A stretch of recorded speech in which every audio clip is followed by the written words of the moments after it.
जायचंय। अगं सोड ग त्याला, तुला पैसे द्यायचं कबूल केलंय ना आम्ही। लवकरात लवकर पैसे तयार ठेवा, उद्या सांगते कुठे द्यायचे। ऍक्च्युली ते पिस्तूल माझंच आहे, पण मी ते लॉकर मध्ये ठेवायचो सेफ। पण ते सरोजच्या हाती कसं काय लागलं मला माहिती नाही। अनिशचं मोबाईल लोकेशन आम्ही ट्रेस करतो, तो कुठल्या भागात आहे ते लवकरच कळेल आपल्याला। कुठे कुठे पैसे आणून देऊ? घोडबंदर रोडला। ती पैशाची बॅग गेली कुठे? हे गेली म्हणजे तुम्ही नक्की इथेच ठेवली होती ना बॅग? हो, मी इथेच ठेवली होती। मी पत्ता पाठवलाय, तिथे पैसे घेऊन ये। आणि हो, एकटीनेच आहे।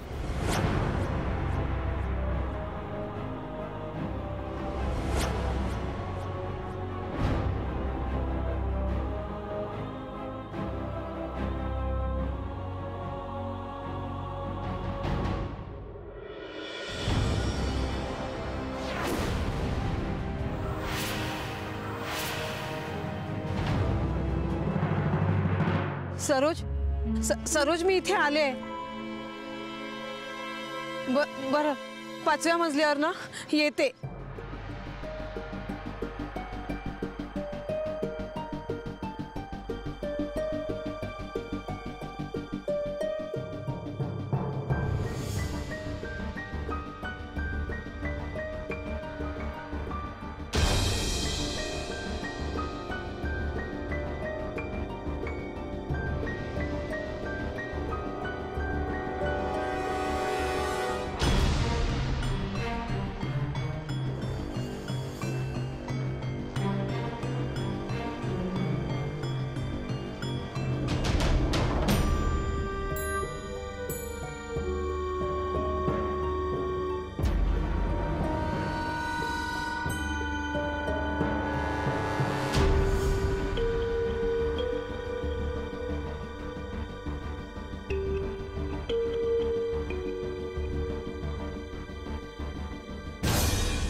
सरोज, सरोज,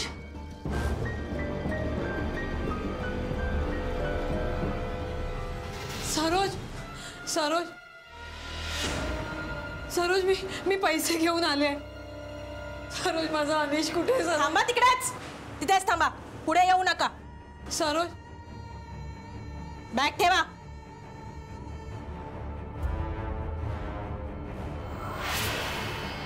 सरोज, अनिश कुठे?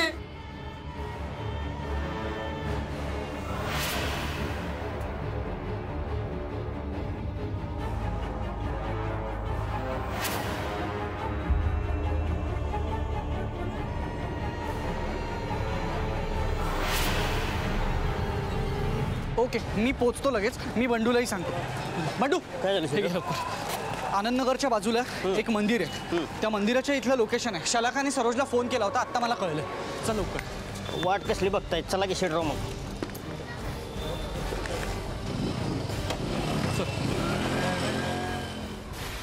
हाँ, अनिश, अनिश, अनिश,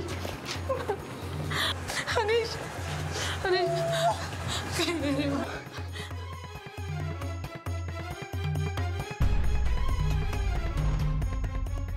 अनिश, रडू नकोस। काय करून ठेवलं?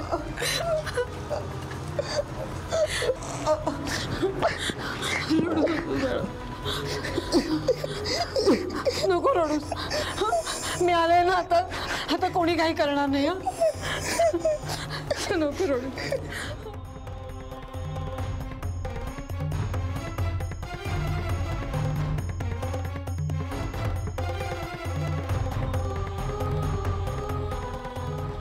हॅलो, हॅलो, प्रदीप, प्रदीप, अरे अनिश माझ्याजवळ आहे। हे बघ, तू कुठलीही धावपळ आणि शोधाशोध करू नकोस। हा, मी अनिशला घरी घेऊन येते। हो, मी घेऊन येते घरी।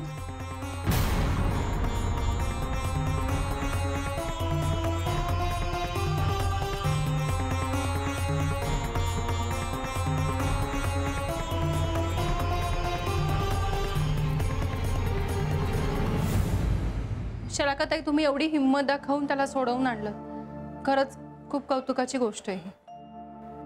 पण आमच्यावर थोडा विश्वास दाखवला असता तर सरोजही पकडली गेली असते. माझा मुलगा माझ्याकडे परत आलाय, माझ्यासाठी हेच पुरेसे आणि तेच महत्वाचं आहे.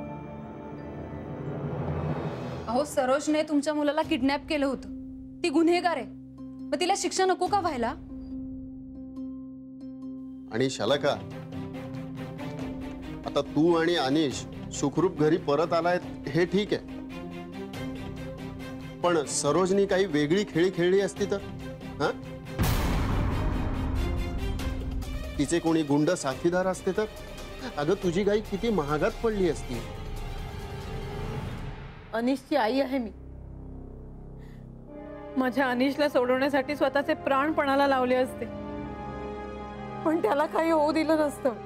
अगं पण जाऊ दे ना, आता अनिश सुखरूप घरी आलाय. तुम्ही उगाच शलाकाताईंना दोष देऊ नका. अनिश, मला सांग, त्या दिवशी नेमकं काय घडलं होतं? सरोजने तुला किडनॅप कसं केलं? त्या दिवशी मी शांत होतो, सरोजशी काहीच बोलत नव्हतो, कारण आता सरोजशी भांडायचं नाही असं ठरवून अभ्यासाला बसलो. त्यावेळी सरोज बाबांच्या खोलीत झाडू मारत होती, पण झाडू मारण्याचा फक्त बहाणा होता.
हे काय करतेस तू?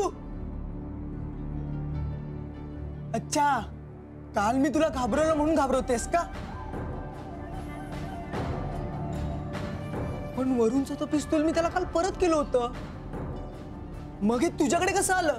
हे वरूनचं नाही, तुझ्या बाबांचं पिस्तूल आहे. काय? हो.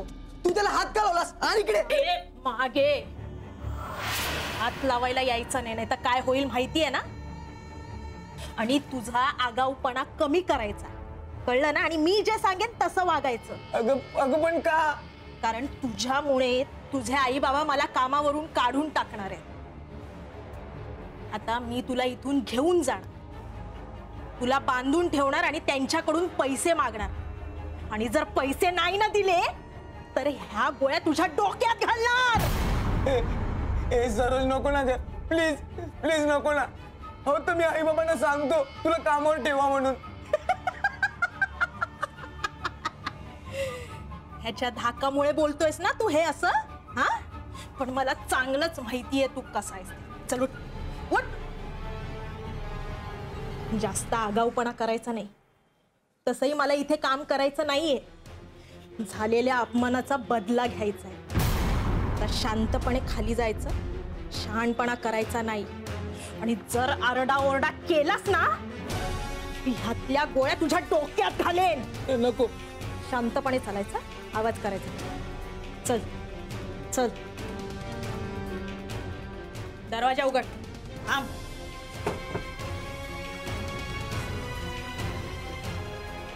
चष्मा घाल. चष्मा सांगितलं तेवढं करायचं, प्रश्न विचारायचे नाही. चल.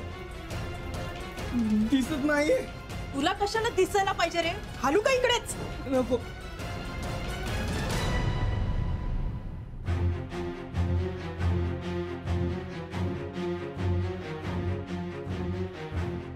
ऐक, जास्त शहाणपणा करायचा नाही हा. जेवढं सांगेन तेवढंच करायचं. आता बाहेर गेल्यानंतर पहिली चप्पल घाल. हा? हो.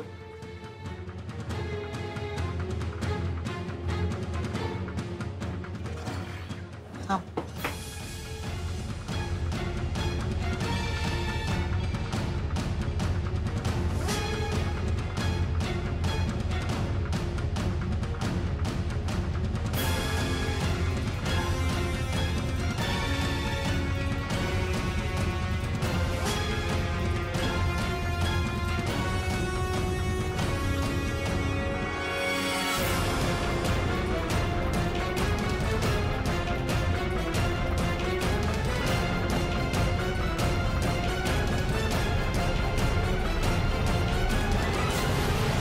तिच्या अशा वागण्याने मी खूप घाबरलो. तिचं ऐकण्या वाचून माझ्याकडे काहीच पर्याय उरला नाही. ती म्हणत होती तसं मी वागलो. जाताना काळा गोगल सुद्धा तिनेच मला घातला. तिच्या भीतीमुळे मी ती म्हणाली तसं वागलो. तिचं ऐकलं नसतं तर तिने पिस्तूल चालवलं असतं, म्हणून मला ऐकावं लागलं. तिने तुला कुठे नेलं होतं? माहित नाही. तिने मला रिक्षातून नेलं. आजूबाजूचं मला काहीच दिसत नव्हतं, कारण तिने जो मला गॉगल घातला होता त्याला आतमधून कागद लावला होता. नंतर तिने मला बांधून ठेवलं. तोंडाला पट्टी पण बांधली.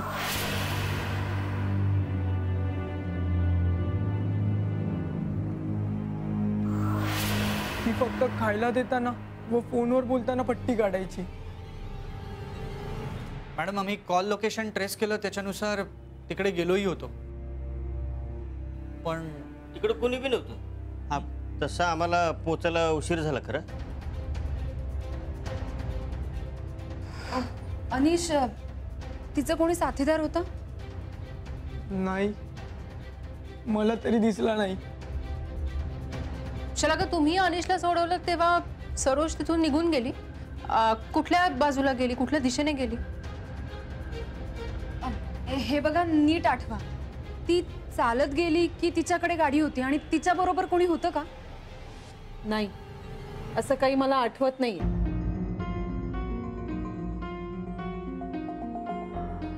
कारण माझं सगळं लक्ष अनिशकडे होतं. मी आधी त्याला सोडवलं. मी पाहिलं तेव्हा सरोज तिथे नव्हती. मला ती दिसली पण नाही. अचानक गायब झाली. पण आता चौकशी आणि तपास का करताय तुम्ही? का म्हणजे? सरोज पकडली जायला नको का? तिला शिक्षा व्हायला हवी. नको. त्याची आता काही गरज नाही. माझ्यासाठी हा विषय इथेच संपलाय.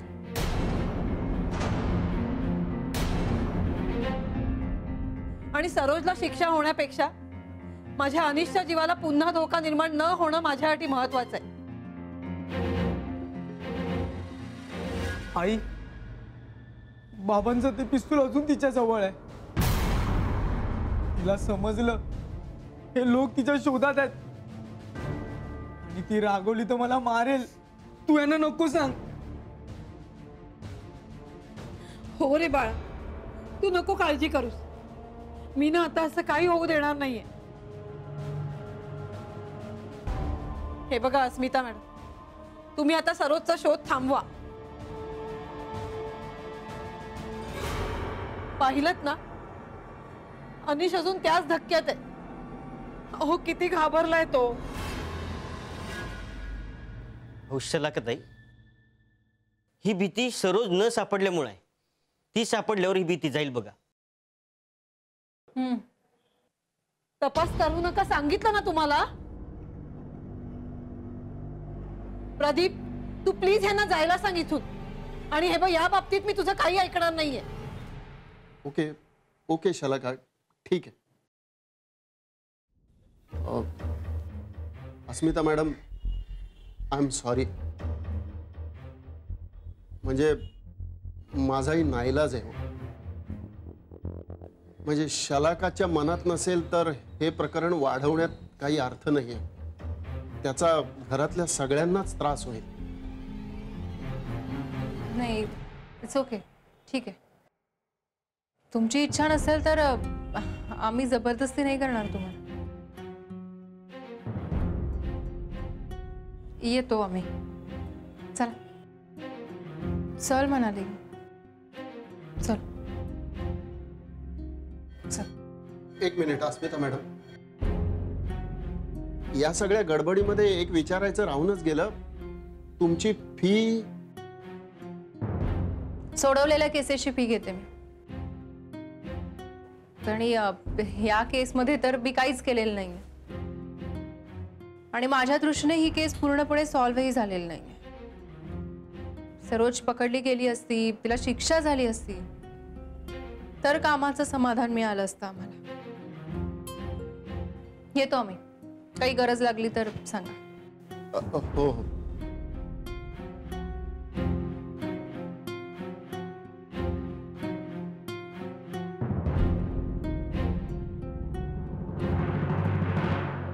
शलाका, तू त्यांना उगाच दुखावलंस. अगं त्यांचा हेतू चांगला होता. हे बघ प्रदीप, मी जर त्यांना दुखावलं असेल ना तर त्यांना प्रत्यक्ष भेटून किंवा त्यांना फोन करून मी त्यांची माफी मागेन. पण आता अनिशच्या बाबतीत मी कोणतीही रिस्क घेणार नाही.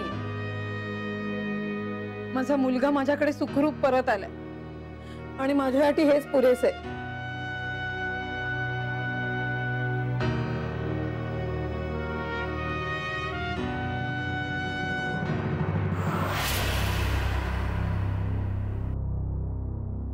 मला विरोध करणारी एज्युकेटेड शलाका नव्हती, तर त्यावेळी ती फक्त अनिशची आई होती. त्यांनी माझी माफी मागण्याचं काहीच कारण नाही, कारण सरोजला शोधल्याशिवाय मी स्वस्थ बसणार नाहीये. त्यांनी सरोजला पैसे दिले, अनिशला सुखरूप सोडवून आणलं. पण तरीही केस पूर्णपणे सोडवली गेली असं मला नाही वाटत. माझ्या मनात खूप डाऊट्स आहेत. लॉकरची किल्ली कुठे ठेवली हे सरोजला कसं कळलं? कारण मुळात प्रदीपच्या म्हणण्यानुसार घरात पिस्तूल आहे हेच तिला माहित नव्हतं. अनिशला काशीमीराला डांबून ठेवून सरोज फोन करायला दहिसरला का आली? आणि त्या दरम्यान अनिशकडे कोण होतं? पैशाची बॅग घेतल्यानंतर काही सेकंड्समध्ये शलाकाच्या नजरेसमोरून सरोज गायब कशी झाली? सरोजच्या रेशन कार्डची आणि आधार कार्डची एक कॉपी प्रदीपकडे आहे हे तिला माहित होतं. त्यात तिच्या गावाची दहिवलीची नोंद आहे हेही तिला माहित होतं. मग तरीही सरोजने प्रदीप आणि शलाकाला मी पैसे घेऊन थेट गावी जाणार असं का सांगितलं? आणि सगळ्यात महत्त्वाचं म्हणजे जर सरोजचा कोणीच साथीदार नव्हता तर तिचं आणि अनिशचं क्लिपिंग कोणी शूट केलं? अशा अनेक शंका आहेत माझ्या मनात, आणि या शंकांचं निरसन झाल्याशिवाय केस पूर्णपणे सॉल्व्ह झाली असं मी नाही म्हणू शकत.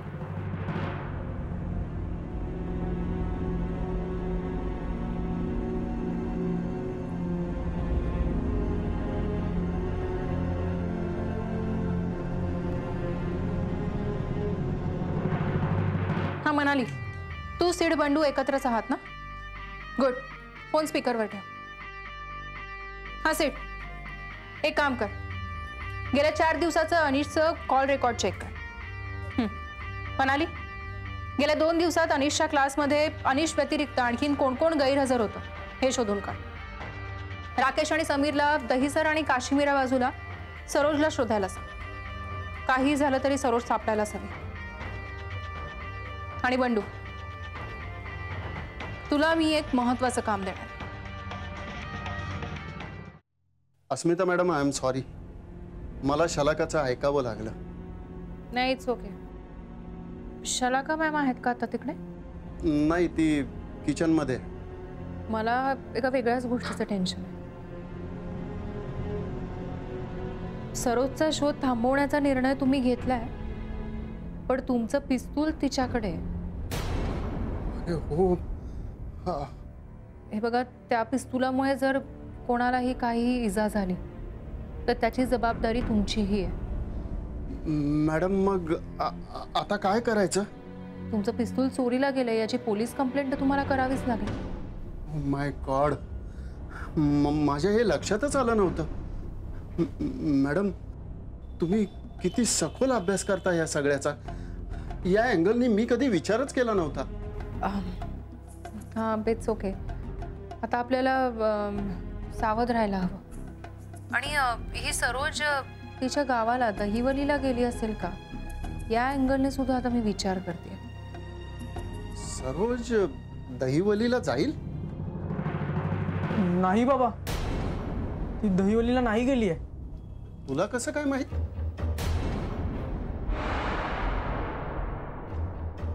अस्मिता मॅडम, 1 मिनिट, जरा अनिशशी बोला प्लीज. हां, ध्यान. बोल, मॅडमशी बोल. Hello madam. हां, बोल अनिश. हाय, बोल. सरोज दहिवलीला जाणार नाही असं का म्हणतोयस तू? रात्री मी झोपलो असं समजून ती कोणाला तरी सांगत होती की मी मुद्दाम पैसे घेऊन गावी जाणार आहे, म्हणजे ती लोक तिकडे तिला गावी शोधतील. पण मी गावी जाणार नाहीये. थँक्स अनिश, खूप महत्वाची माहिती दिली असती. तर मी उगाच कोणाला तरी तिथे दहिवलीला शोधायला पाठवलं असतं, वेळ वाया गेला असता. एनिवे, मी ठेवते फोन, काही लागलं तर करेल. Okay madam. हां हां, बोल. अनिशच्या क्लासमध्ये चौकशी केली. 2 दिवस अनिश व्यतिरिक्त आणखी 2 जण आले नव्हते. एक म्हणजे रेवा आणि दुसरा वरुण. रेवा आजारी आहे. वरुणची फॅमिली पिकनिक गेली होती, पण तो नाही गेला. आणि तरीही वरुण क्लासला जात नाही. अनिशच्या फोनवरती आलेले दोन्ही फोन हे बोगस सिम कार्डवरून करण्यात आले.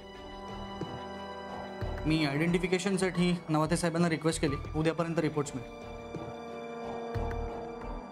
दुसरी महत्वाची गोष्ट, 1 नंबर हा सदानंद पैंच्या नावावरती आहे. सदानंद पै? मॅडम, हे वरुणचे बाबा आहेत. म्हणजे कदाचित हा फोन वरुण वापरत असेल. आणि तो जर अनिशचा मित्र असेल तर ते कॉन्टॅक्टमध्ये असू शकतात. आहेत. वरुण आणि अनिश मित्र आहेत. प्रदीपने सांगितलं होतं की वरुणचं खोटं पिस्तूल घेऊन अनिशने सरोजला घाबरवलं होतं. हो सेट, मी तुला प्रदीपच्या पिस्तूलचा मॉडेल नंबर देते, त्यावरून तू फोटो शोधून काढ. हा, मी नेटवरती सर्च करतो, कदाचित बघ. मिळेल.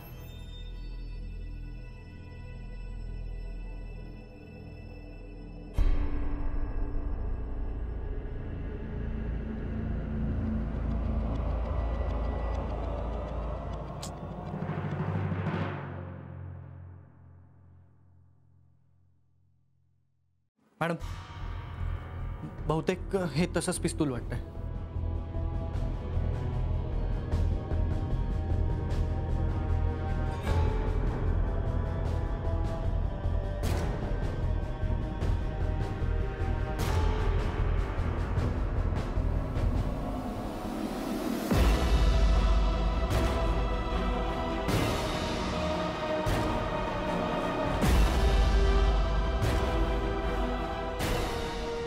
सिर हा फोटो मला सेंड कर. हां आता मी वाट बघते ती बंडूच्या फोनची.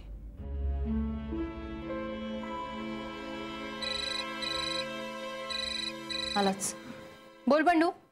मॅडम काम झालं, सरोज सापडली. Good job Bandu. आता महेशच्या ताब्यात आहे, लई रडतीये. घेऊन या तिला इथे. वय सरोज सापडली. काय? येस. आता केस सॉल्व्ह होणार.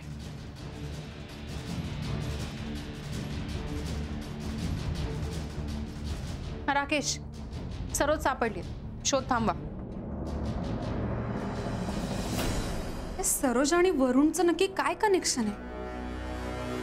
मॅडम सतत वरुणची चौकशी का करतात? सिद्धेश्वर, मला असं वाटतंय वरुणच सरोजचा साथीदार असणार. हो.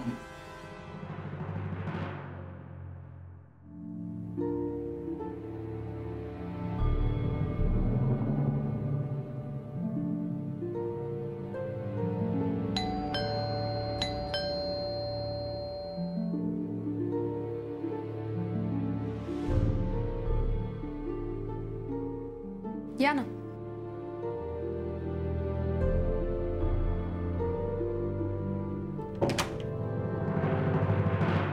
मॅडम तुम्ही पिस्तूल चोरीची केस सेटल करायला बोलवलं होतात ना, पण इथे तर कुणीच दिसत नाहीये. कुणाबरोबर सेटलमेंट करायची आहे? मी येताना तुम्हाला अनिशला घेऊन या असं सांगितलं होतं ना. प्रदीप काय विचारतोय आणि तुम्ही काय बोलताय मॅडम? यात अनिशचा काय संबंध? काय संबंध म्हणजे? सरोजने पिस्तूल चोरलं याचा एकमेव विटनेस तोच आहे ना. विटनेस काय करायचंय? क्लिपिंग मध्ये पिस्तूल रोखून धरणारी सरोज दिसतेय ना, मग आहे ना तो पुरावा. अरे हो, मनाली एवढी साधी गोष्ट लक्षात नाही आली आपल्या. ती क्लिपिंग पुरावा म्हणून वापरू शकतो आपण. खरंच थोडं टेन्शन आहे घरात आणि अनिशला एकट्याला घरात सोडून आला. नाही, तो त्याच्या मित्राकडे गेलाय, वरुणकडे. वरुणकडे? तुम्ही मला जे पिस्तूलचं लायसन्स दाखवलं ना, त्यावर नंबर होता पिस्तूलचा. त्यावरून मी फोटो शोधून काढलाय. हा बघा, हे असं होतं का तुमचं पिस्तूल?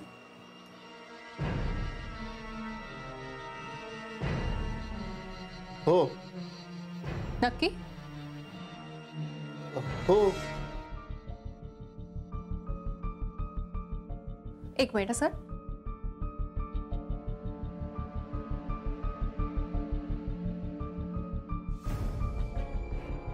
आता मी तुम्हाला एक व्हिडिओ दाखवते.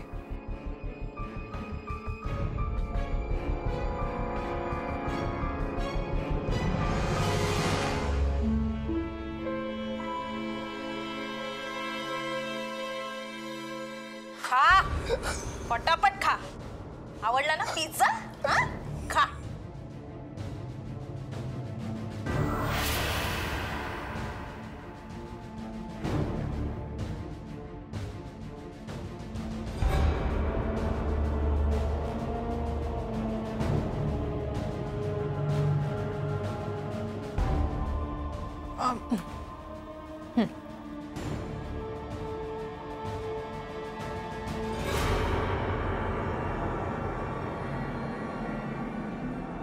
आता हे पिस्तूल आणि हे पिस्तूल यामध्ये काही फरक जाणवतोय तुम्हाला? नीट बघा.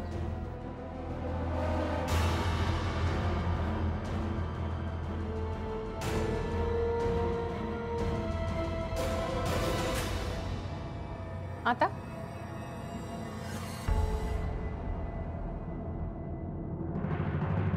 हे पिस्तूल तर दोन्ही सेम दिसत आहेत, पण दोन्हीवरची डिझाईन्स वेगवेगळी.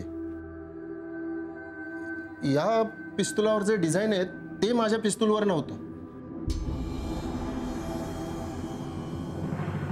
कारण सरोजकडे असलेलं पिस्तूल तुमचं नाहीच आहे. काय? मग मग माझं पिस्तूल कोणाकडे आहे?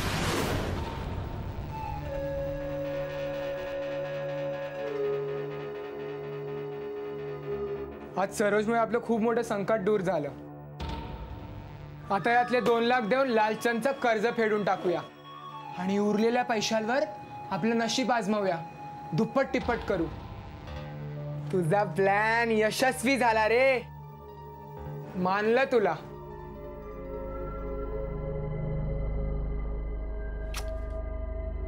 अरे प्लॅनच तसा होता. आपण सरोजला असा दम भरलाय ना ती कोणाला काही सांगणारच नाही. अरे सांगितलं तरी तिच्यावर विश्वास कोण ठेवेल? अरे आपण दोघं एक हो आणि सांगू, ती खोटं बोलते. तिला आहे ना आता गावी जाण्याशिवाय काहीच पर्याय नाही. मी तर अस्मिता मॅडमना पण सांगितलंय की सरोज गावी जाणार नाहीये, त्यामुळे डोंट वरी. म्हणजे अस्मिता मॅडम आणि सरोज कधी भेटणारच नाही. येस.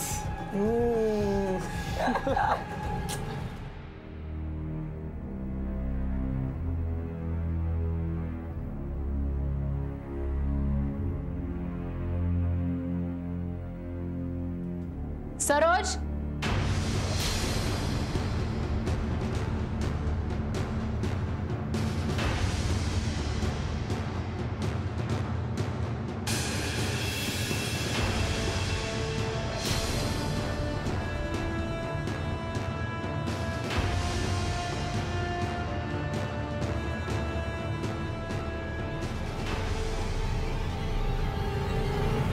सरोज इथे? हा काय प्रकार आहे? ऍक्च्युली ही तिच्या गावी दहिवलीला गेली होती, पण तिच्याकडे पिस्तूलही नव्हतं आणि पैसेही नव्हते. काहीतरी काय बोलताय तुम्ही? तिच्याकडे पैसे नाहीये, पिस्तूलही नाहीये. अरे मग पैसे आणि पिस्तूल गेलं कुठे?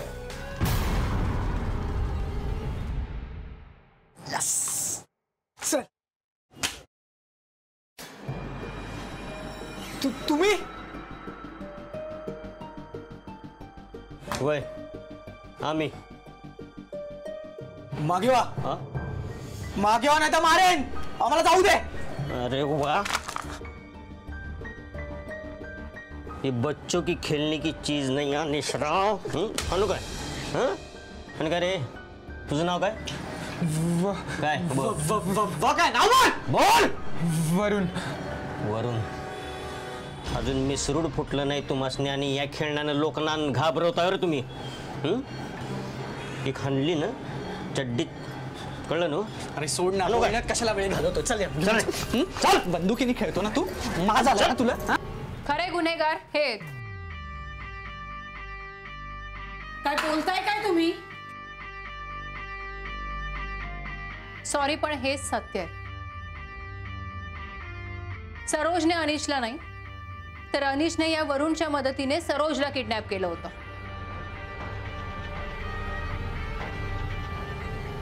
हे शक्य नाहीये. माझा अनिश असा वागू शकत नाही. या सरोजनेच केलं असेल सगळं आणि या वरुणने मदत केली असेल तिला.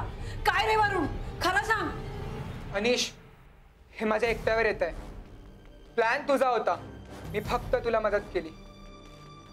सर, या दोघांनी मिळून तुमचं जे पिस्तूल आहे त्याचा धाक दाखवला मला. कुठला तरी काळा चष्मा दिला, आतमध्ये काळा कागद होता ज्याने मला दिसत नव्हतं आणि मला घरातून घेऊन गेले आणि कुठल्या तरी ठिकाणी जाऊन मला बांधून ठेवलं. सर, अरे पण आम्ही पाहिले ते क्लिपिंग्स, त्याचं काय?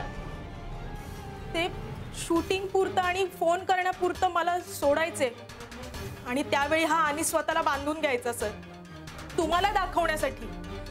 आणि हे जसं सांगायचे ना तसंच मी बोलले. माझ्याकडे खोटं पिस्तूल होतं, खरं पिस्तूल या वरुणकडे असायचं सर, जो माझ्याकडे रोखून असायचा.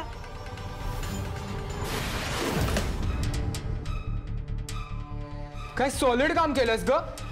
जसं सांगितलेलं तसं डिट्टो. चल आता त्याच्या तोंडावरची पट्टी काढ. सोड त्याला. सोड लवकर. सोड त्याला. त्याच्या तोंडाची पट्टी काढ आधी. चल. ए, आईला माझ्याशी बोलायचं होतं, त्या पट्टी का नाही काढलीस? तसं चालेल का मला सांगितलं नव्हतं. आणि आता यापुढे फोन येणार आहेत त्यावेळी काय सांगू?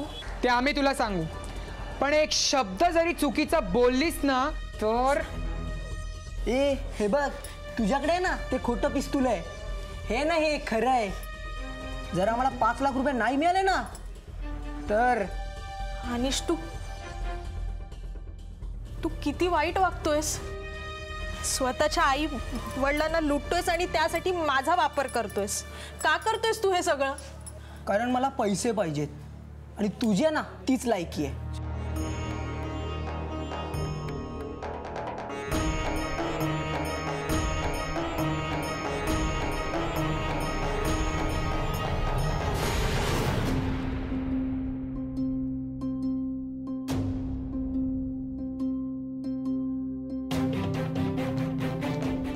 यांचं काम झालं ना सर की परत मला बांधून ठेवायचे.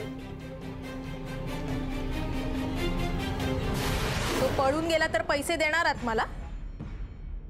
लवकरात लवकर पैसे तयार ठेवायचे. कुठे द्यायचे ते मी उद्या फोन करून सांगते. हा,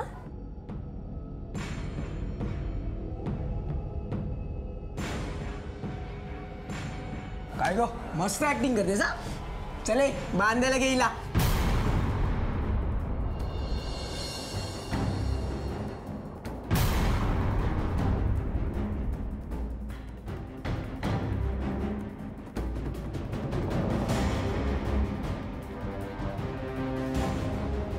सरोज तुझा पण फोटो सेशन करूयात काय? अरे काय दिसतेस तू. चले फोटो काढ. मस्त दिसतेस ग. काढतोयस ना फोटो? फोटो काढ. तो बघ तिकडे मोबाईल. सरोजने जेव्हा दहिसरवरून फोन केला तेव्हा वरुण तिच्या सोबतच होता. तिच्यावर खरं पिस्तूल रोखून.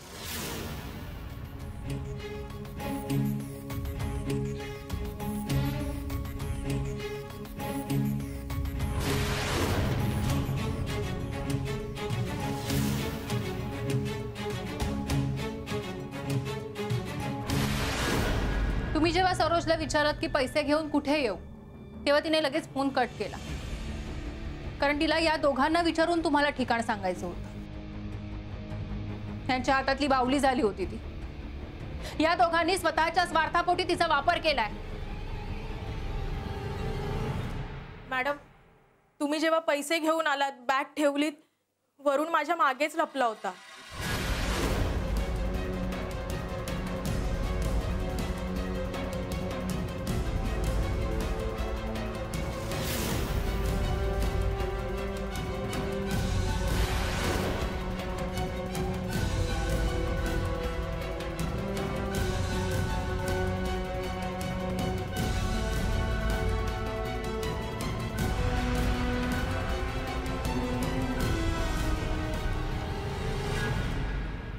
मला कळत होतं हे सगळं चुकीचं चाललंय, पण मी काही करू शकत नव्हते.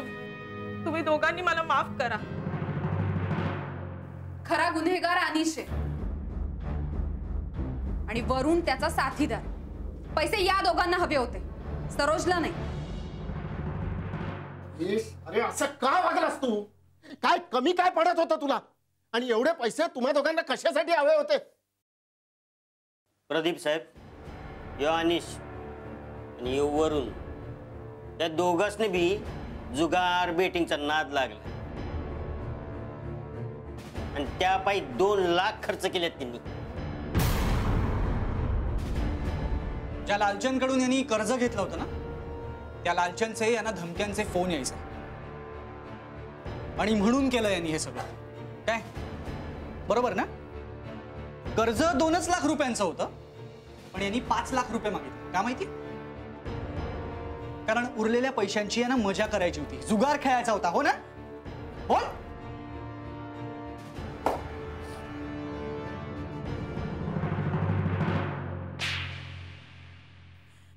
तुला पाठीशी घालून मी हिला विरोध केला. ही माझी चूक झाली.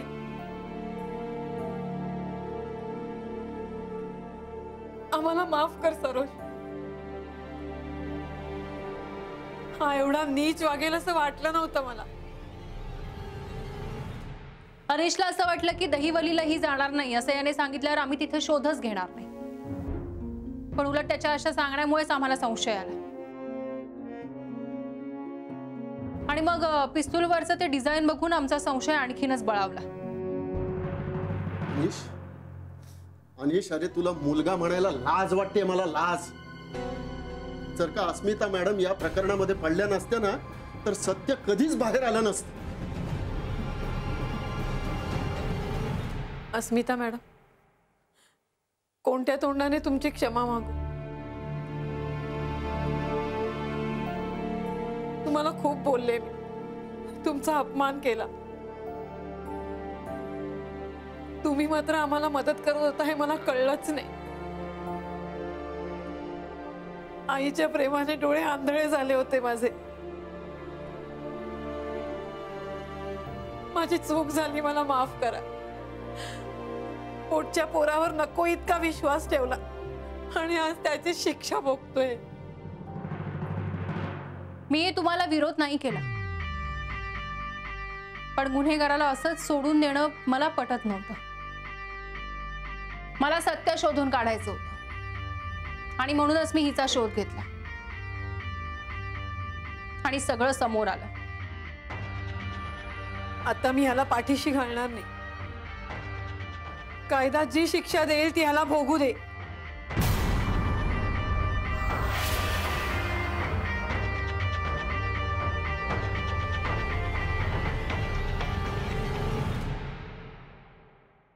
अनिश आणि वरुणच्या आई वडिलांनी त्यांना पाठीशी घातलं नाही. कायद्याने त्यांना योग्य ती शिक्षा होईलच, पण ही एक चक्रावून टाकणारी केस होती. जिला आम्ही शिकारी समजलो ती सरोज खरं तर सावज होती, आणि ज्याला आम्ही सावज समजत होतो तो अनिशच शिकारी होता. पण शेवटी सरोजला न्याय मिळाला आणि गुन्हेगाराला शिक्षा झाली. व्हायलाच हवी, कारण गुन्हा कधीच लपत नाही आणि गुन्ह्याला माफी नाही.